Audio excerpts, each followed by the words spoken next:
السلام علیکم، کیسے ہیں آپ سب؟ امید کرتی ہوں آپ سب ٹھیک ہوں گے۔ آج کی ایپی ریڈ کر کے اپنا ریویو دینا نہ بھولیں۔ جو موسٹ رومانٹک ناول نہیں پڑھتے وہ دور رہیں۔ جنہیں رومانس سے الرجی ہے پڑھ کر چسکے لے کر بیٹھ کمنٹ کرنے سے پرہیز کریں۔ جنہوں نے چینل کو سبسکرائب نہیں کیا وہ چینل کو سبسکرائب کر لیں تاکہ آگے کیا ہونے والا ہے اور کہانی کس موڑ پہ جانی ہے یہ بھی ضرور بتائیے کمنٹ میں۔ اندازہ لگائیں، تکے لگائیں، مجھے اچھا لگتا ہے کمنٹ ریڈ کر کے۔ اور میں کچھ دنوں سے کافی بزی ہوں، طبیعت بھی خراب ہے تو کسی کو کمنٹ کا رپلائی نہیں دے پا رہی۔ باقی جو ہے پڑھتی میں سب کے ہوں۔ آپ سب کا بہت زیادہ شکریہ اتنا پیار شو کرنے کے لیے۔ بنا وقت ضائع کیے بڑھتے ہیں آج کے ایپیسوڈ کی طرف۔ کیسا یہ عشق ہے از قلم ہبہ خان، قسط نمبر 46۔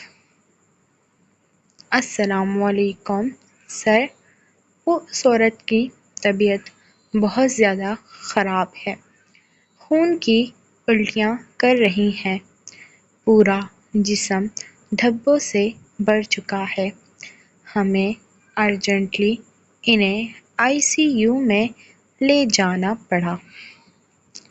پولیس کانسٹیبل فہد کو کال کرتے ہما کے بارے میں آگاہ کرنے لگا۔ ٹھیک ہے لے جاؤ، مر گئی تو انفارم کر دینا، فہد بے رخی سے بولا۔ ہما نے کوئی اچھا کام کیا ہی نہیں تھا جس سے اس کے مرنے سے کسی کو تکلیف ہوتی۔ لیکن سر وہ عورت آپ کو پکار رہی ہے، جسے دیکھتے میجر صدیقی صاحب نے حکم دیا ہے آپ کو ان سے ملوایا جائے۔ پلیز ہو سکے تو آپ جلدی سے ہاسپٹل آ جائیں، میں آپ کو ایڈریس سینڈ کرتا ہوں۔ پولیس کانسٹیبل پریشانی سے بولا، کیونکہ فہد کا جانا ضروری تھا۔ ایڈریس بھیجو، میں دیکھتا ہوں۔ فہد یہ کہتے کال کٹ کر چکا تھا۔ وہ اس وقت میرل کے ساتھ تھا۔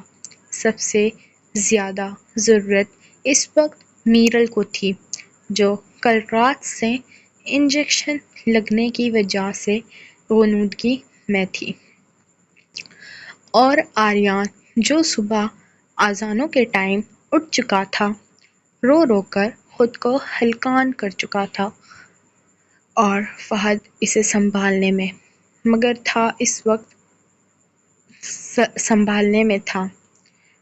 اس وقت وہ میرل کو اٹھا کر اس کی نیند خراب نہیں کر سکتا تھا، اس لیے آریان کو شہد کھلا کھلا کر اس کی بھوک مٹھانے لگا۔ اور اب ہما کا سن کر اس کے ماتھے پر بلوں کا جاڑ نمودار ہوا تھا۔ میرا شہزادہ اتنا گلا پھاڑ کے کیوں رو رہے ہو؟ یار چپ کر جا، دیکھ نہیں رہا تیری مما سوئی ہوئی ہے؟ لیکن نہیں، تو نے تو رو رو کر پورے ہاسپٹل والوں کو جگا دینا ہے، فہد آریان کو گھورتے بولا، جس پر آریان اپنے چھوٹے چھوٹے ہاتھ اپنی آنکھوں پر رکھتے مزید رونے میں اضافہ کر گیا۔ پٹاخے، تیری تو ابھی سے باپ کی بات نہیں مان رہا، تو بڑا ہو کے نافرمان اولاد بنا تو مار مار کر تیری یہ کھوپڑی اندر کر دوں گا۔ فہد اس کے گالوں پر زور سے چٹکی کاٹتے بولا۔ آریان کے بے انتہا رونے پر میرل اپنی مندی مندی آنکھیں کھولے باری سر کے ساتھ پورے کمرے میں نظر دوڑانے لگے، لیکن فہد کو آریان کے ساتھ اتنا ظلم کرتے دیکھ میرل کو غصہ آیا تھا۔ فہد بچہ ہے ابھی، آپ اس کے گال پر اتنی زور سے کیوں کاٹ رہے ہیں؟ سارا چہرہ ریڈ ہو جائے گا۔ پاگل ہو گئے ہیں کیا آپ؟ میرے بیبی کو ایسے ڈانٹ رہے ہیں؟ مجھے دیں۔ آپ نے مجھے اٹھایا کیوں نہیں؟ میں کب سے سو رہی ہوں۔ آرام سے اٹھو میرو۔ فہد میرل کو عجلت میں اٹھتے دیکھ بولا۔ میرل آرام سے اٹھی بیڈ پر بیٹھ گئی۔ طبیعت کیسی ہے اب تمہاری؟ درد کچھ کم ہوا؟ میرل کے چہرے پر آئے آوارہ لٹوں کو کان کے پیچھے کرتے بولا، جبکہ آریان کا رونا جاری تھا۔ اب تھوڑی بہت بہتر ہوں۔ آپ ایسے کریں، اسے مجھے پکڑائیں۔ کب سے روئے جا رہا ہے۔ آپ دیکھ نہیں رہے اسے بھوک لگی؟ آپ مجھے جگا دیتے۔ میں اس پٹاخے کی وجہ سے تمہاری نیند نہیں خراب کر سکتا تھا۔ آریان کو میرل کی گود میں لٹاتے بولا۔ ماں کی آغوش نصیب ہوتے ہی آریان جھٹ سے چپ ہو گیا۔ جسے دیکھتے فہد غش کھانے والا تھا۔ اسے اس دنیا میں لانے میں سب سے زیادہ محنت اس کی تھی، اور پٹاخہ ماں کی آغوش میں جا کے چپ ہو گیا، جبکہ وہ جو کب سے اسے چپ کروانے میں ہلکان ہو رہا تھا وہ کسی کام کا نہیں۔ ایک دن یہ مجھ سے اچھا خاصا پٹے گا۔ کب سے چپ کروا رہا ہوں، ایک دفعہ بھی چپ نہیں ہوا اور تمہارے پاس آ کر رونا بند کر چکا ہے۔ اچھا بس کریں، زیادہ جھلس نہ ہو۔ میرل اس کے گال چومتے ہوئے بولی، جبکہ آریان اپنی ماں کی اس ادا پر کھلکھلا اٹھا۔ میرو، مجھے ایک ضروری کام ہے، جانے پڑے گا۔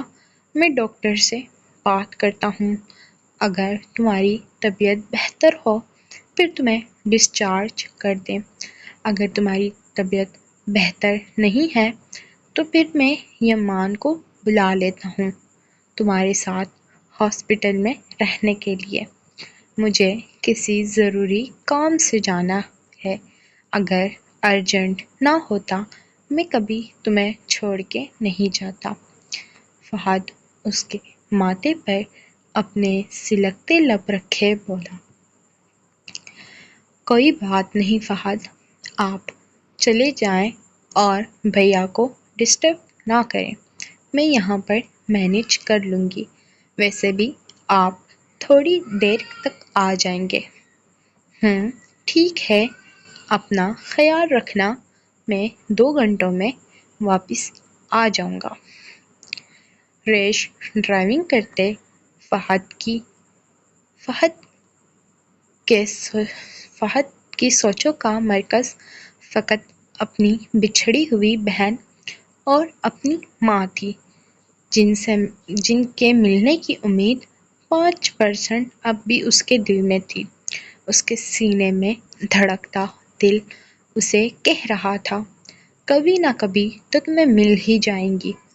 پورے 2 سال فہد نے پاگلوں کی طرح ہر ملک، ہر شہر میں اپنی بہن اور ماں کو ڈھونڈنے کے لیے دن رات ایک کر دیے تھے، لیکن بچھڑے لوگ کہاں ملتے ہیں۔ ابھی مزید وہ اپنے دماغ پہ کچھ زور ڈال کے سوچتا جب اسے جبران شاہ کی کال آئی تھی، جسے وہ پہلی بیل پر ریسیو کر چکا تھا۔ کیسے ہو؟ جبران شاہ کی طرف سے خاموشی محسوس کرتے فہد اپنے لب بھینچتے بولا۔ وہ جانتا تھا ضرور جبران اس سے ناراض ہوگا۔ تجھے کیا، جیسا بھی ہوں۔ باپ کے عہدے پر فائز ہو گئے، لیکن اپنے یار کو بتانا ضروری نہیں سمجھا۔ اپنی بیوی کی زبان سے پتہ لگا ہے کہ تو باپ بن چکا ہے۔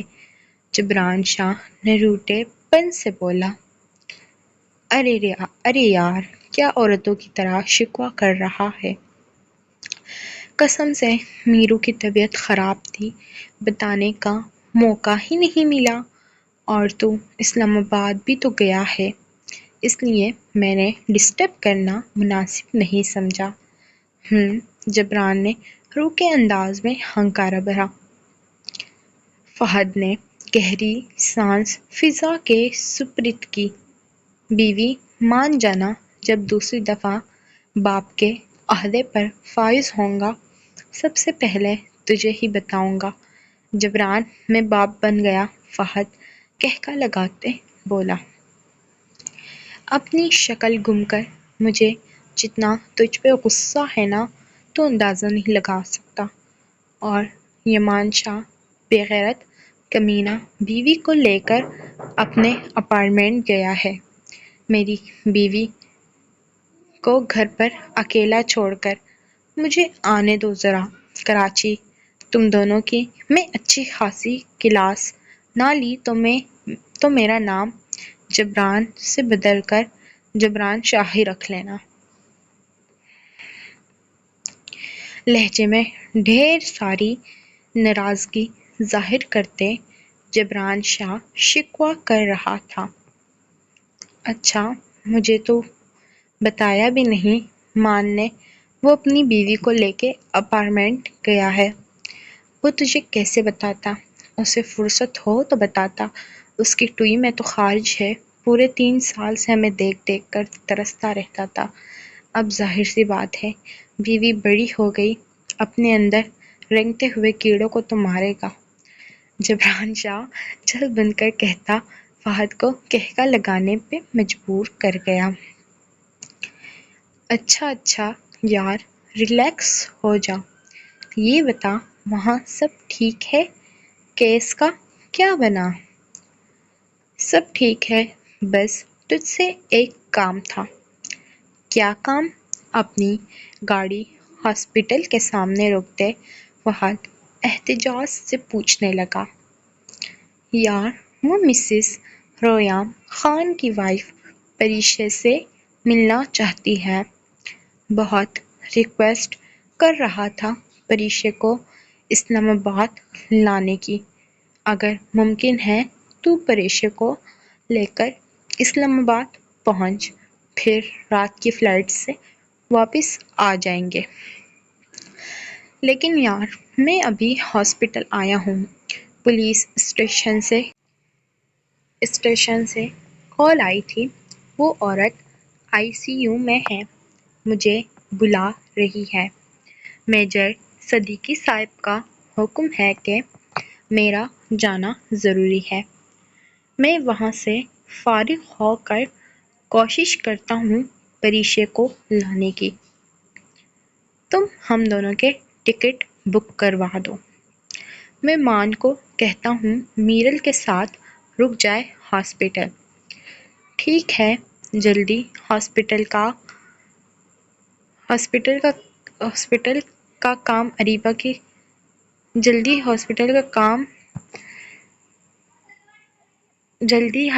کام کر، اریبہ کی طبیعت ٹھیک نہیں ہے۔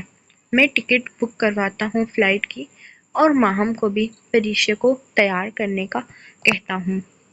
تو جلدی سے گھر پہنچ جانا۔ فہد حامی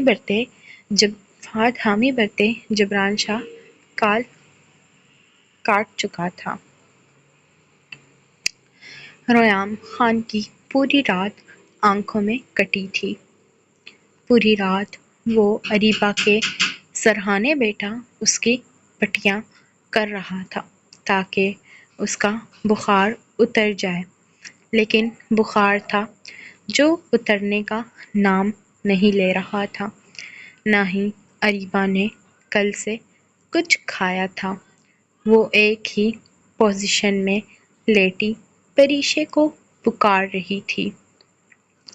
پورے 2 سال اپنی غلطیوں کا احساس ہونے کے بعد اس نے پریشا کی یادوں میں گزارے تھے، لیکن ریحام خان ہمیشہ اسے حوصلہ دے کر سنبھال لیتا اور اریبہ بھی سمرین اور ساحل کے ساتھ ٹائم اسپینڈ کر کے کچھ وقت کے لیے اپنے دماغ سے پریشے کے خیالوں کو دور کر دیتی تھی، لیکن جبران شاہ سے ملنے کے بعد اسے پریشے کی یاد ستانے لگی، جسے اس نے کبھی ماں بن کر پیار دیا ہی نہیں تھا، اور اب اسے ماں کا پیار دینے کے لیے ترس رہی تھی۔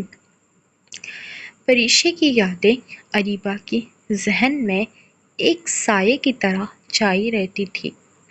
بے شک وہ ایک اچھی ماں نہیں بن سکی، لیکن خدا نے پھر بھی اس کے قدموں تلے جنت رکھی ہے، جس کے چھاؤں میں ہر بیٹی خود کو محفوظ سمجھتی ہے۔ اس کی دعاؤں میں برکت ہے۔ ماں کی محبت کا کوئی نعم و بدل نہیں، وہ تو ہے زندگی کی سب سے بڑی خوشی ہوتی ہے۔ اس کی آغوش میں ہی اولاد کو سکون ملتا ہے، دکھ درد میں ہمیشہ ساتھ ہوتی ہے۔ ہر تکلیف میں ہماری زبان سے ایک ہی لفظ نکلتا ہے، ماں۔ ماں کی ایک مسکراہٹ ہی کافی ہے، غموں کا ہر بوجھ وہ ہنس کر اڑاتی ہے۔ پریشے کو بلائیں رویام، اریبہ نیند میں بڑبڑاتے بولی۔ خانم آپ اٹھیں، تھوڑا سا کچھ کھا لیں، کل سے آپ نے کچھ نہیں کھایا۔ پریشے آ جائے گی۔ رویام خان اس کے ماتھے پر اپنے سلکتے لب رکھتے بولا۔ پریشے کا نام سنتے اریبہ نے جھٹ سے آنکھیں کھولی تھیں۔ کہاں ہے پریشے؟ وہ آ گئی، آپ اسے لے آئیں، وہ پاگلوں کی طرح کہتی ادھر ادھر دیکھنے لگی۔ ریلیکس خانم، آپ کچھ کھا لیں، وہ آج شام تک آ جائے گی۔ اس وقت وہ کراچی میں ہے، ظاہر سی بات ہے اسلام آباد آنے میں تھوڑا وقت لگے گا، لیکن وہ آ جائے گی۔ میں آپ کو امید دلاتا ہوں، پریشان نہ ہوں۔ دیکھیں آپ نے اپنی کیا حالت بنا لی۔ آپ کو دیکھ کے سمرین اور ساحل بھی کافی پریشان ہیں۔ کیا صرف پریشے ہی آپ کی بچی ہے؟ آپ سمرین اور ساحل کے بارے میں بھی تو سوچیں، وہ دونوں آپ کو دیکھ دیکھ کر پریشان ہو رہے ہیں۔ پلیز اپنی حالت تھوڑی سدھاریں، کچھ کھائیں، ان سے باتیں کریں تاکہ وہ آپ کی طرف سے فکر مند نہ ہوں۔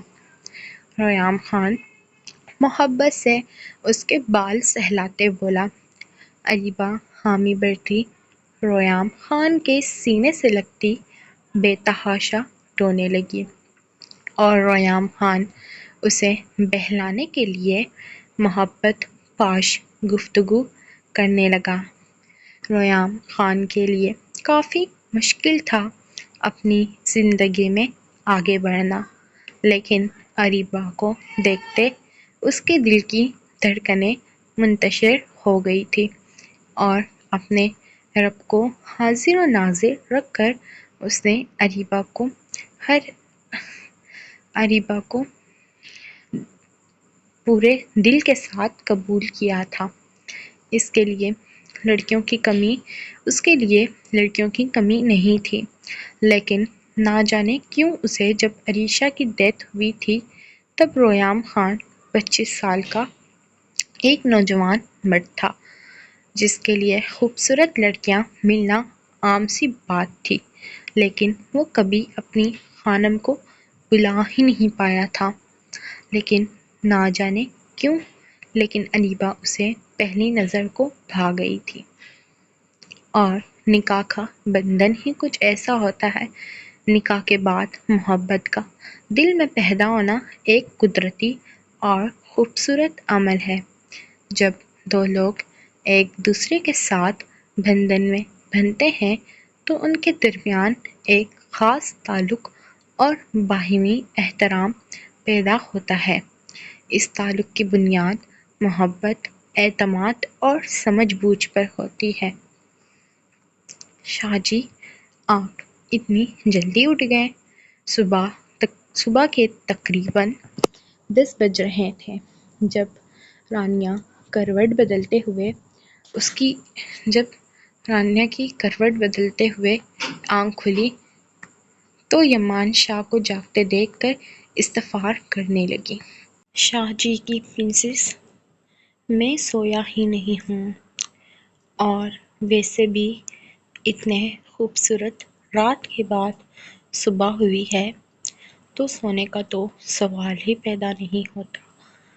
یمان شاہ نے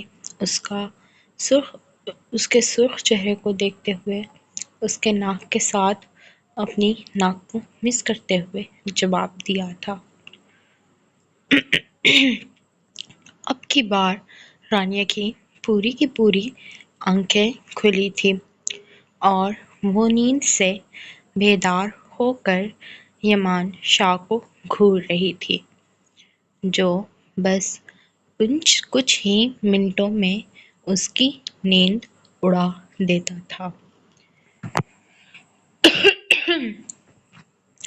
پرنسس، اب کی بار تو میں نے کچھ بھی نہیں کیا اور نہ ہی کوئی گستاخی سر انجام دی ہے جو تم مجھے یوں خونخوار نظروں سے گھور رہی ہو۔ ابھی اگر تمہاری نیند خود اڑی میں تو اس میں کچھ نہیں کہہ سکتا۔ شاید تمہارا بھی موڈ بن رہا ہے کہ ایک اور بار اور ہی صحیح۔ یمان شاہ اسے پیٹ پر لٹاتے ہوئے خود اس کے اوپر سایہ فگن ہوا تھا۔ شاہ جی چھوڑیں مجھے، میرا کوئی بھی موڈ نہیں بن رہا، چلتے ہیں گھر۔ ویسے بھی یہاں آ کر آپ کچھ زیادہ ہی بے شرم بن گئے ہیں۔ رانیہ نے اتنے کیوٹ انداز میں کہا تھا کہ یمان شاہ کا قہقہ کمرے میں گونجا تھا۔ پرنسس، اب تو میں تمہیں بالکل بھی نہیں چھوڑوں گا۔ آخر تم نے اپنے شاہ جی کو بے شرم کا لقب جو دے دیا ہے، اب تو تمہیں سچ میں بے شرم بن کر ہی دکھانا پڑے گا۔ یمان شاہ کہتے ساتھ ہی اس کی گردن پر جھکتے ہوئے اپنی بریڈ وہاں پر رگڑا تو رانیہ کی کھلکھلاتی آواز یمان شاہ کے کانوں سے ٹکرائی تھی۔ یمان شاہ پرسکون ہوا۔ شدت سے اس کے لبوں پر جھکتے یمان شاہ نے اس کے کلکلاہٹ کو اپنے لبوں میں جیسے دبوچ لیا تھا۔ اپنے ہاتھوں کو بے باکی سے اس کی دھڑکنوں کے مقام پر رکھتے ہوئے وہ رانیہ کی جان منٹوں میں ہی اڑا گیا تھا۔ شدت سے اس کے بالائی لب کو سک کرتے یمان شاہ نے اب کی بار اس کی زبان کے ساتھ چھیڑخوانی کرنا شروع کی تو رانیہ کا حلق ہی منہ کو آ گیا تھا۔ اپنے دھڑکتے ہوئے دل پر قابو پاتے رانیہ نے اپنی ٹانگ سے اس پر وار کرنا چاہا تھا کہ وہ اس سے دور ہو جائے، لیکن یمان شاہ نے اس کی ٹانگوں کو اپنی ٹانگوں سے لاک کرتے ہوئے جھٹکے سے اپنی شرٹ کو اس کے تن سے جدا کرتے ہوئے اس کے دھڑکنوں کے مقام پر جھکتے اس کی جان لبوں پر لے آیا تھا۔ شاہ جی چھوڑیں مجھے، یہ آپ کیا کر رہے ہیں؟ ہر وقت آپ کو رومانس کے علاوہ کوئی اور کام سوچتا ہی نہیں ہے۔ چھوڑیں مجھے ورنہ میں آپ سے ناراض ہو جاؤں گی۔ رانیہ بری طرح سے سسکتے ہوئے یمان شاہ کے بالوں میں اپنا ہاتھ الجھاتی اپنی دھڑکنوں کے مقام پر جھکاتے ہوئے بول رہی تھی۔ رانیہ سسک بھی رہی تھی اور ساتھ ہی ساتھ منع کر رہی تھی، لیکن اس کے ہاتھ مسلسل ہمانشا کا چہرہ اپنی دھڑکنوں پر مزید جیسے اندر گھسانے کو تیار تھے۔ شاچی کی جان، آج تو تمہاری ان دھڑکنوں کی خیر نہیں ہونے والی۔ تم نے مجھے بے شرم کا لقب دیا ہے، تو اب بے شرم بن کر ہی دکھاؤں گا تمہیں۔ ہمانشا بے باکی سے کہتے ہوئے اس کے ناف کے گرد اپنی زبان کو رول کرا تو رانیہ تڑپی تھی۔ رانیہ کا تڑپتا وجود دیکھ کر ہمانشا مدہوشی سے اس کی آنکھوں پر لب رکھتے ہوئے شدت سے دوبارہ سے اس کی دھڑکنوں کے مقام پر جھک گئے۔ اب وہ تقریباً اپنے دانتوں سے وہاں پر کٹ لگا رہا تھا۔ شاہ جی بس کریں، پلیز نہ تڑپائیں مجھے، رانیہ نے سسکتے ہوئے ہمانشا سے کہا۔ ہمانشا ظالم بنتے ہوئے اس کے دونوں ہاتھوں کو اپنے ایک ہاتھ میں لاک کرتے ہوئے پیٹ کے پشت پر پن کیا تھا۔ ہمانشا اس کے گہرائیوں میں شدت سے اترا تو رانیہ کے منہ سے چیخ نکلی تھی۔ اپنے ہاتھوں کو پیٹ کے ارد گرد رکھتے ہوئے رانیہ پر اپنی شدتوں کو مزید بڑھاتے ہوئے اسے سسکتے ہوئے دیکھ رہا تھا۔ اس کی سسکیوں کی آواز ہمانشا کے کانوں میں جیسے رس بن کر سنائی دے رہی تھی۔ ہمانشا شدت سے بارش کی طرح اس پر برس رہا تھا اور رانیہ سسکتے ہوئے اسے دیکھ رہی تھی، جو ایک پل کے لیے بھی اس سے اپنی آنکھیں نہیں ہٹا رہا تھا۔ ہمانشا کے ہاتھ اب رانیہ کے دھڑکنوں پر بے باکی سے سفر کر رہے تھے، ساتھ ہی ساتھ اور شدت سے اس پر برس بھی رہا تھا۔ شاہ جی بس کر دیں، رانیہ نے بے حال سانسوں کے ساتھ اسے روکنا چاہا، لیکن اب کہاں ہمانشا رکنے والا تھا۔ اس پر تو جنون سوار تھا، وہ تو اپنے مقام پر پہنچ کر ہی ٹھنڈا ہونا تھا۔ ابھی تو بس شروعات ہی کی تھی اور اس کا اینڈ کب ہونا تھا یہ رانیہ سے بہتر کون جان سکتا تھا۔ شاہ جی کی پرنسس، ابھی اتنی جلدی آپ کی چھوٹ نہیں ہونے والی۔ ابھی تو یہ مارننگ رومانس ہے، اس کے بعد تو ہمارا باتھ ٹب رومانس بھی رہتا ہے، ڈریسنگ روم میں رومانس بھی رہتا ہے اور ساتھ ہی ساتھ فلور رومس میں بھی رہتا ہے۔ اتنی جلدی ہی تم تھک جاؤ گی تو پھر بیبی کیسے ہوگا؟ ہمانشا بے باکی سے کہتے ہوئے اس کی دھڑکنوں کے مقام پر اپنی شدتیں بڑھائی تو رانیہ نے مدہوش ہوتی اپنی آنکھوں سے ہمانشا کو دیکھا تھا۔ اس کی سرخ آنکھوں میں اپنی طلب کو دیکھتا گہرا مسکرایا تھا، ساتھ ہی ساتھ اپنی شدتیں اس پر بڑھاتے ہوئے وہ ٹوٹ کر اس پر برس رہا تھا۔ کمرے میں ہمانشا اور رانیہ کی سانسیں بری طرح سے گٹ مٹ ہوتی ایک عجیب سا ماحول کریٹ کیے ہوئے تھی۔ اسے اپنے سینے میں بھینچے، ساتھ ہی ساتھ اس پر اپنی شدتوں کو روک لیا تھا۔ دونوں کے وجود بری طرح سے پسینے میں نہلائے ہوئے تھے۔ رانیہ اور ہمانشا کی گہری گہری سانسیں پورے کمرے میں گونج رہی تھیں۔ وہ دونوں سانسیں بھرتے ایک دوسرے کے ساتھ اپنے وجودوں کو لپٹائے ہوئے تھے۔ شاہ جی اب بس بھی کریں، ہم اپنے گھر چلتے ہیں۔ رانیہ نے رخان سے ہو کر کہا تو یمان شاہ نے اس کے لبوں پر زوردار بوسہ دیا۔ میری جان سو جاؤ، ہم گر جائیں گے، لیکن ابھی نہیں، بعد میں۔ اوکے شاہ جی۔ رانیہ نے بھی ہاں میں سر ہلانے میں اپنی سمجھداری سمجھی تھی۔ کرتی بھی تو کیا کرتی؟ اگر وہ کچھ اور کہتی تو اس کے شاہ جی کا موڈ بدل جاتا اور وہ دوبارہ سے اس پر اپنی شدتیں برسانا شروع کر دیتا۔